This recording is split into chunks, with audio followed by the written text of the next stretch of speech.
तो नमस्कार दोस्तों, मेरा नाम है हरकिरत और आप देख रहे हैं टेक आई की का स्वागत है इस चैनल पे। तो दोस्तों, मैंने एक पिछली वीडियो डाली थी जो कि थी FTP ऑन राउटर।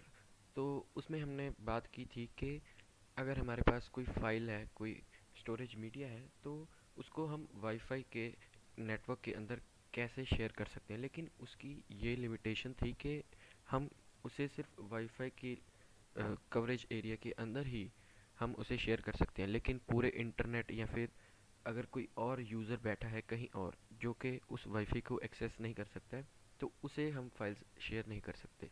लेकिन आज हम इस वीडियो के अंदर बात करने वाले हैं कि अगर कोई भी यूज़र है, वो दुनिया में कहीं पर भी बैठा है, तो वो किसी भी पीसी से कैसे कनेक्ट हो सकता है और फाइल्स कैसे शेयर कर सकता है। लेकिन इससे पहले हम ये भी जान लेते हैं कि और कौन कौन से तरीके हैं जिनसे हम फाइल्स शेयर कर सकते हैं।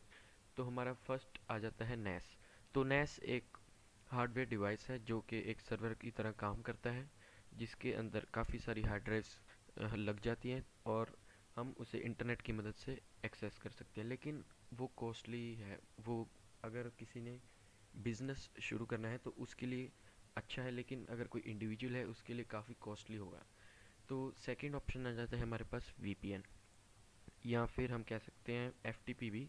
लेकिन FTP और VPN, इन दोनों में डिफरेंस है, लेकिन ये एक कैटेगरी में ही आते हैं। तो इन दोनों को मैंने चूज़ इसलिए नहीं किया क्योंकि ये काफ़ी ज़्यादा टेक्निकल हैं। इनको सेटअप करना काफ़ी मुश्किल होता है। इन दोनों के कनेक्शन जब बनते हैं तो विंडोज़ के फायरवॉल की जो सेटिंग्स होती हैं, जो राउटर होता है उसके अंदर पोर्ट फॉरवर्डिंग करनी पड़ती है। तो ऐसे में कई जो आम इंसान होते हैं जिनको ज़्यादा टेक्नोलॉजी की बारे में इंफॉर्मेशन नहीं होती है, तो उनको काफ़ी डिफ़िकल्ट लगता है। तो ये भी मैंने चूज़ नहीं किया। इसके बाद थर्ड आता है हमारा रिमोट डेस्कटॉप। तो आज हम रिमोट डेस्कटॉप के बारे में ही बात करने वाले हैं कि इसके अंदर फाइल्स कैसे शेयर की जाती हैं और हम कैसे दूसरे पीसी का जो डाटा है वो हम अपने पीसी के अंदर रिमोटली एक्सेस कर सकते हैं। तो इसके अंदर ये लिमिटेशन नहीं है वाईफाई वाली के हम सिर्फ वाईफाई के नेटवर्क से कनेक्टेड होंगे तभी हम इसे एक्सेस कर पाएंगे। तो चलिए हम सबसे पहले देख लेते हैं हमें कौन सा सॉफ्टवेयर चाहिए। तो रिमोट डेस्कटॉप के लिए काफ़ी सारे सॉफ्टवेयर्स आते हैं, जैसे कि माई डेस्क या फिर टीम व्यूअर। तो इस वीडियो के अंदर आज हम यूज़ करने वाले हैं टीम व्यूअर डेस्कटॉप। तो सबसे पहले आप इंटरनेट से टीम व्यूअर सेटअप को आप डाउनलोड कर लें इनकी ऑफिशियल वेबसाइट से। तो इसके बाद आपको EXE फाइल डाउनलोड हो जाएगी। इसके बाद हम इसे सेटअप करते हैं। तो हम रन पे क्लिक करेंगे और EXE फाइल स्टार्ट होगी।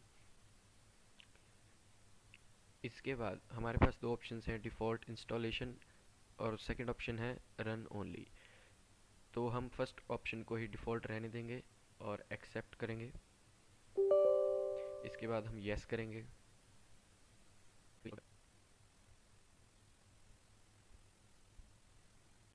तो इसके बाद हमारे पास तीन ऑप्शन आ चुके हैं कि हम इसे कैसे इंस्टॉल करना चाहते हैं। तो फर्स्ट ऑप्शन है कमर्शियल यूज़ के लिए। ये फ्री ट्रायल है 14 डेज़ के लिए। अगर आप अपने ऑफिस यूज़ के लिए यूज़ करना चाहते हैं तो आपको पेड फीचर्स, आपको पेड सॉफ्टवेयर लेना पड़ेगा। तो सेकंड ऑप्शन आ रहा है हमारे पास फ्री वर्जन जो कि पर्सनल यूज़ के लिए है। तो थर्ड ऑप्शन हमारा ये है कि अगर आपके पास पहले से ही टीम व्यूअर की सब्सक्रिप्शन है कमर्शियल वर्जन वाली, तो आप थर्ड ऑप्शन को सिलेक्ट कर लेंगे। तो हम सेकंड ऑप्शन को सिलेक्ट करेंगे, पर्सनल यूज़, इसके बाद फिनिश। तो अब ये इंस्टॉल हो जाएगा। इसके बाद हम देखेंगे स्टार्ट विंडो के अंदर टीम व्यूअर को ओपन कर लेते हैं। तो ये देखिए दोस्तों, ये अब स्टार्ट हो चुका है। तो आपको इस सॉफ्टवेयर को चलाने के लिए सबसे पहले इंटरनेट कनेक्शन की ज़रूरत पड़ेगी। तो हम सबसे पहले वाईफाई कनेक्ट कर लेते हैं। तो ये देखिए कनेक्ट हो चुका है। इसके बाद ये आपकी यूज़र आईडी और पासवर्ड जनरेट करेगा और इसके बाद सबसे पहले हम इसे मैक्सिमाइज़ कर लेते हैं। तो ये देखिए, ये आपकी ये जो यूज़र आईडी है और ये पासवर्ड है, ये इसने जनरेट कर दिया है। तो ये आपकी यूज़र आईडी और ये आपका पासवर्ड है। लेकिन अगर आप किसी और रिमोट कंप्यूटर को एक्सेस करना चाहते हो या फिर उसकी फाइल्स हैं वो उन्हें आप इधर कॉपी करना चाहते हो या ट्रांसफ़र करना चाहते हो, तो आपको उस कंप्यूटर की यूज़र आईडी पता होनी चाहिए। तो आपको यही सेम प्रोसेस, अब तक इंस्टॉलेशन का जो भी प्रोसेस है, यही सेम प्रोसेस आपको दूसरे कंप्यूटर में भी करना है। तो देखिए दोस्तों, अब ये एक दूसरा डेस्कटॉप है मेरे पास, इसके अंदर भी हम वही सेम प्रोसेस करेंगे। A few moments later.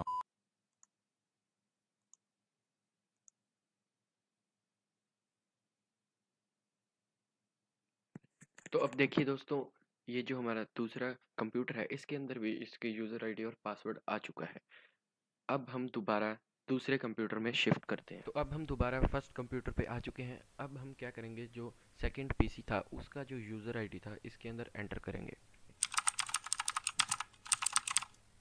तो इसके बाद हमारे पास दो ऑप्शंस आते हैं, रिमोट कंट्रोल और फाइल ट्रांसफ़र के। अगर आप दूसरे कंप्यूटर का रिमोट कंट्रोल चाहते हो, अगर आप चाहते हो कि उस कंप्यूटर पे आप कुछ भी कर सकें, तो आपको रिमोट कंट्रोल को सिलेक्ट करना है। अगर आप सिर्फ और सिर्फ फाइल ट्रांसफ़र करना चाहते हो तो आप सेकंड ऑप्शन को सिलेक्ट कर लें। तो अब हम कनेक्ट करेंगे, तो आपको वेट करना है। तो अब ये हमारे से पासवर्ड मांग रहा है, तो हमें सेकंड पीसी का ही पासवर्ड टाइप करना है इसके अंदर।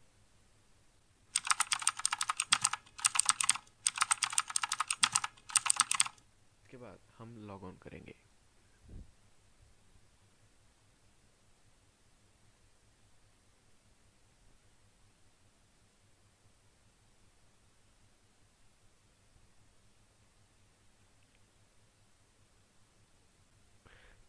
तो देखिए दोस्तों, अब हमारा जो सेकंड पीसी है वो हमारी स्क्रीन पे, जो हमारा फर्स्ट पीसी है उसकी स्क्रीन पे शो होने लग गया। तो देखिए अब दोस्तों, मैं आपको ये दिखा देता हूँ कि ये सेकंड पीसी ही है।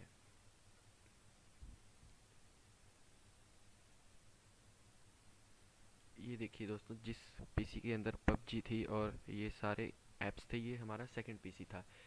अगर हम इसे मिनिमाइज कर दें तो ये हमारा फर्स्ट पीसी है। तो अब अगर हम फाइल ट्रांसफ़र करना चाहते हैं तो ये देखिए दोस्तों, अब हम आ जाएंगे फाइल्स एंड एक्स्ट्रास में। तो ओपन फाइल ट्रांसफ़र,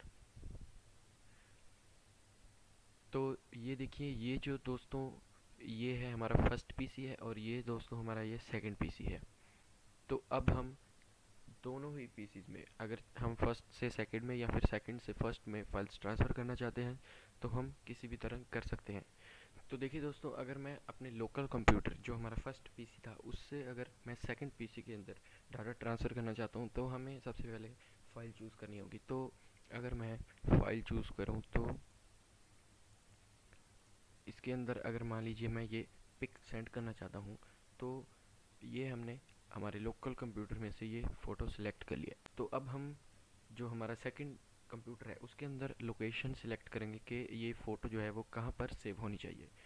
तो अगर मान लेते हैं मैं यहाँ पर टेम्प जो फोल्डर है इसके अंदर मैं ये फ़ोटो सेंड करना चाहता हूँ, तो मैं यहाँ पर सेंड का बटन क्लिक कर दूँगा। इसके बाद ये जो फ़ोटो है वो सेंड हो जाएगी।